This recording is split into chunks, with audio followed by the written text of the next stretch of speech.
One man has been arrested after he allegedly tried to lure young middle schoolers at one West Richland middle school.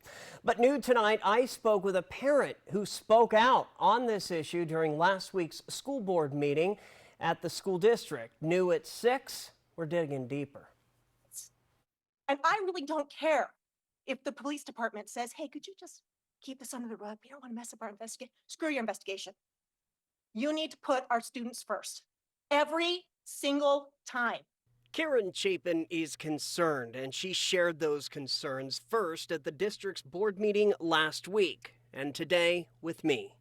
So, yeah, it does keep getting worse and worse as a parent. This is, when you see something we're getting down to the details coming out and they're not getting any better. I'm even more frustrated with our school district, police department, and sheriff's department over what is clearly becoming a much worse story as time's going on. On the West Richland Police Facebook page, they say a convicted sex offender accused of driving by Enterprise Middle School dozens of times is now behind bars. This allegedly happened to a number of kids and over the course of several days. Parents, grandparents need to keep an eye on their young children as they can wander off very easily, and for the safety purposes, keep track of them if they want to have them the next day. The suspect is 29-year-old Javier Ayala Collin, who actually lives in Benton City. The man was charged with indecent exposure from this case, but he apparently failed to even register as a sex offender from previous convictions. But, in those instances, you get up and I didn't really have anything written down to speak of, just kind of speaking from my heart. And at the moment, my heart was very angry, and it still is. I still feel like the school district has let us down.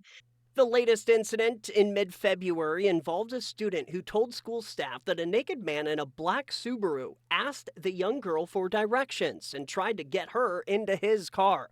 Luckily, that did not happen. Chapin is still upset because she doesn't understand why the district nor any police agency alerted her or others about this until after the man was arrested. Are you hoping that, by giving your feedback at the meetings and whatnot, this won't happen again? I think what needs to happen, and parents, I can't just, be me going and yelling at the school board. That's only so effective, right?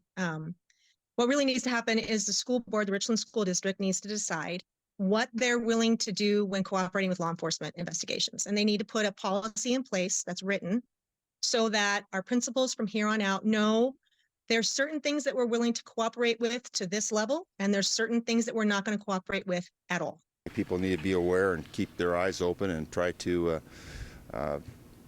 make sure that the kids understand that they need to be careful at all times, and people need, if they see something, they ought to make sure they, that doesn't look right, stop and be a good citizen. Now, we did reach out to the Richland School District for comment, but our calls were not returned. I did hear back from the West Richland Police Department, and they say the investigation is ongoing, but if you know anything about the suspect, do reach out to them.